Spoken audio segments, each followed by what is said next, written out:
Olá, boa tarde. Privatizações e impeachment. Assuntos debatidos pelos senadores na sessão plenária desta sexta-feira, com base em duas publicações da imprensa. A reportagem de capa da revista Exame aponta as privatizações como um caminho possível para o governo interino do presidente Michel Temer. A Exame calcula que a privatização de empresas estatais poderia injetar 300 bilhões de reais nos cofres do governo federal, cifra considerável neste momento de finanças públicas combalidas, e ainda livraria o Estado do fardo de lidar com companhias ineficientes e que pouco dão retorno ao contribuinte que sofre para honrar seus impostos. Eu quero dizer ao senador Waldir Raupp que me preocupa muito isso. Primeiro, pelo estudo e pelas conclusões tiradas em relação às privatizações ocorridas durante o mandato do presidente Fernando Henrique Cardoso, em que mostrou que as privatizações foram feitas não para beneficiar a população ou o consumidor, mas apenas para atender interesses privados, apenas para isso, não é? Então, o balanço que fazemos é muito ruim. Já um editorial do jornal Estado de São Paulo, lido pela senadora Ana Amélia, enfatiza que o pedido de impeachment teve como base o descumprimento de leis pela presidente afastada Dilma Rousseff. Júlio Marcelo de Oliveira, procurador do Ministério Público junto ao Tribunal de Contas da União, e Antônio Carlos Dávila Carvalho, auditor do TCU, afirmaram que a presidente sabia que, com as pedaladas fiscais e a edição de decretos de créditos suplementares assinados sem autorização do Congresso Nacional, ela violava a Lei de Responsabilidade Fiscal e a lei orçamentária. Eu quero lamentar a posição do Dr. Júlio Marcelo na comissão, lamentar, porque ela é uma posição militante, ele não está ali como um procurador junto ao Tribunal de Contas, ele está como alguém que está disposto e querendo que o impeachment saia, tem uma interpretação diferente do histórico do Tribunal de Contas, e eu queria lamentar ainda ele ter sido testemunha, porque ele veio na comissão para fazer uma exposição sobre o posicionamento dele. Um fórum parlamentar para favorecer as relações entre o Brasil e a Argentina. A criação desse grupo, que vai reunir senadores dos dois países, foi aprovada ontem pelo plenário do Senado. A repórter Glauciene Lara conversou sobre o assunto com o senador Aloysio Nunes Ferreira. O fórum será para aproximar o Brasil da Argentina, que é um dos principais parceiros econômicos e políticos do Brasil na região. O autor do projeto é o senador Aloysio Nunes. Senador, o que esse fórum pode discutir? Quais as questões que vão ser pauta nesse fórum? A Argentina é um grande parceiro estratégico do Brasil. Brasil e Argentina juntos constituem um grande mercado comum, se nós pudermos ter um único mercado, e o Mercosul para nós é algo definitivo na nossa política externa. Agora, nós temos uma série de questões que precisam ser discutidas e que o Fórum Parlamentar pode ajudar a resolver, ou pelo menos a equacionar. Nós temos a questão da segurança nas fronteiras, a chamada tríplice fronteira. Nós temos temas ligados à infraestrutura, especialmente a hidrovia do Mercosul, que pode ser, digamos, dinamizada, pode existir de fato, desde que se resolvam alguns problemas legais que estão afetos aos dois congressos, né? Nós temos questões comerciais, uma série de entraves ao livre comércio entre os dois países, que podem ser resolvidos, muitos deles com medidas legislativas, da importância dos congressos estarem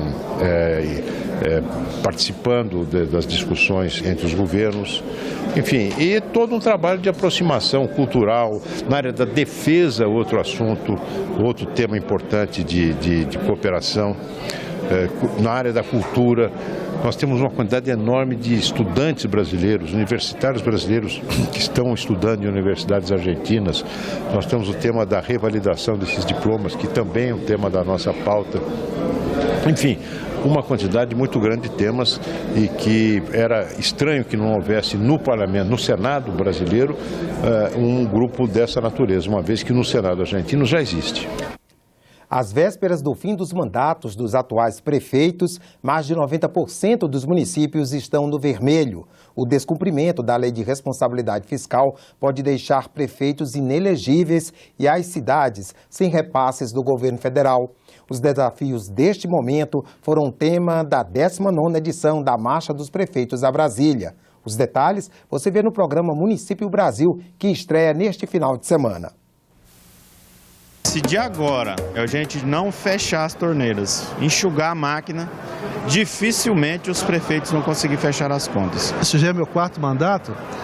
Nos primeiros mandatos não tinha dinheiro, mas também não tinha obrigações.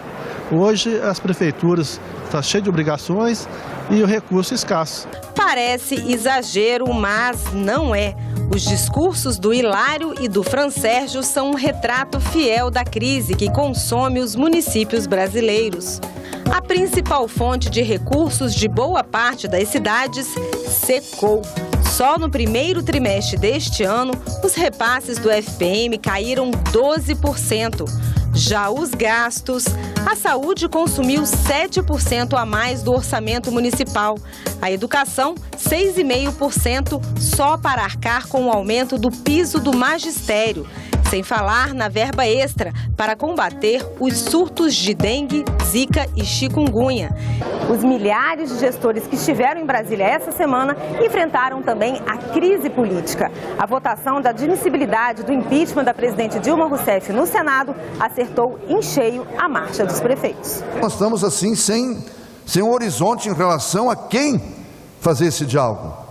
Mas, mesmo não tendo, nós vamos encaminhar. Ao Senado, ele pediu a votação de um pacto federativo para rever a participação dos municípios. Essa atribuição não é do Executivo, essa atribuição é do Congresso, que votou o piso do magistério sem dizer onde é que está o dinheiro para pagar, que votou e que vota o aumento real do salário mínimo e não diz onde está o dinheiro para pagar. Então, esse pacto ele andou para trás, ele não andou para frente. Houve realmente uma falência do sistema e não se está se dando conta da necessidade da implementação daquilo que sempre foi reclamado, pedido e reivindicado, que é um verdadeiro, legítimo e justo pacto federativo. O Município Brasil vai ao ar amanhã às 8 da noite, com reapresentações no domingo às 8h30 da manhã e às 4 da tarde. Luiz Viana Filho foi escritor e político, integrou a Academia Brasileira de Letras, governou o estado da Bahia e foi senador. Ele dá nome à Biblioteca do Senado, que completa 190 anos e é hoje uma das maiores do país. Foi um pedido do Barão de Cairu, um dos senadores na época do Império, que deu origem à Biblioteca do Senado. No começo, apenas uma livraria e com um número mínimo de livros. A sua maioria livros importados, porque a imprensa nacional fora criada pouco tempo antes, 14 anos antes, 1808, por Dom João VI. Em 190 anos, a antiga livraria virou biblioteca. Foi transferida do Palácio Monroe, então sede do Senado no Rio de Janeiro, para o Palácio do Congresso Nacional em Brasília. Se tornou uma das maiores do país e referência em trabalhos legislativos para estudantes e profissionais de várias áreas. Eu formei recentemente e para mim a monografia, então, isso aqui foi minha segunda casa, eu morava aqui. Às vezes eu quero pesquisar alguma coisa e acabo vindo aqui porque aqui sempre tem uns livros atualizados, ou também tem muitos também para jurisprudência. Trabalhamos para a casa inteira. Temos a consultoria legislativa, que é um grande parceiro da biblioteca. Temos as comissões temáticas, as comissões permanentes, as comissões temporárias, o trabalho dos gabinetes. Então, assim, a biblioteca ela é muito importante para o trabalho da casa. Nessas prateleiras estão mais de 500 mil volumes, entre livros, folhetos e periódicos, além de quase 3 milhões de recortes dos principais jornais do país, legislações e ainda um acervo em braille. Aqui atrás dessa porta fica a sala-cofre, onde são guardadas as maiores preciosidades da biblioteca. Por questões de segurança, pouquíssimos funcionários têm acesso a essa sala. E para entrar aqui, só com luvas e máscaras. São pelo menos 12 mil exemplares. Obras consideradas raras, como essa coleção da revista Dom Quixote, que começou a circular em 1895. A primeira edição de Dom Casmurro de Machado de Assis. E ainda o projeto do primeiro Código Civil brasileiro.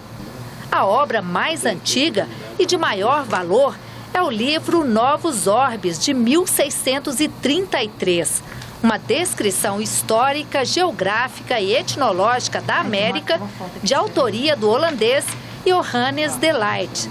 Para preservar o acervo, a sala é mantida em temperatura e umidade adequadas. E aí, Clarice? Essa chave trancou, essa chave vai para onde agora? Para o esconderijo, que tem que ficar muito bem guardada, né? O patrimônio histórico-cultural de muito valor, ficar muito bem guardado e preservado. Mas desde 2006, algumas dessas obras estão mais acessíveis. A Biblioteca do Senado entrou na era digital. Hoje, metade de todo o acervo já está disponível na internet. São 280 mil publicações. Possibilita que o cidadão não precise vir à biblioteca, não precise manusear os livros, né? Ele tem acesso ao texto integral das obras. Essas obras, elas estão ou em domínio público ou com os direitos cedidos pelos seus autores. O espaço é também inclusivo. Um convênio com a APAI, Associação de Pais e Amigos dos Excepcionais, garante capacitação e emprego a alunos ligados à instituição. Eu gosto de lisar o livro, passar borracha, colocar isso aqui para proteger o livro. Minha profissão é higienizadora de livros. Eu amo trabalhar. Esse trabalho aqui mesmo, eu gosto muito dele. Eu gosto muito, eu amo demais, velho. Eles fazem a higienização dos livros, folha por folha, que tem que ter uma paciência, né?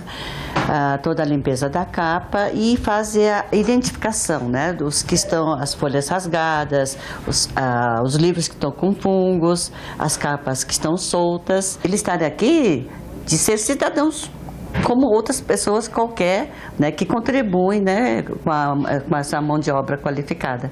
A Biblioteca Luiz Viana Filho guarda os registros de quase 2 séculos de história da política brasileira. E é parte da história de muita gente. Estelina, por exemplo, começou aqui como estagiária.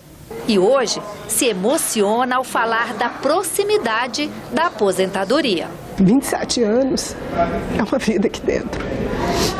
E assim, parece que passou tão rápido, né? E já dá, numa época, deu embora. Eu vi a biblioteca fazer 180 anos, né, em 2006. Agora estou vendo a biblioteca fazer 190 anos e provavelmente quando ela fizer 200 anos eu não vou estar aqui. Então eu acho que a minha missão é passar esse conhecimento todo, esse amor que eu tenho à Biblioteca do Senado para as novas gerações.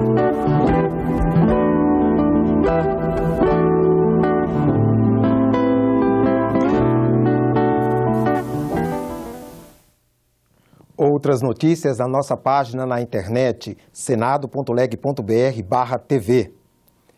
Obrigado pela audiência e continue com a nossa programação.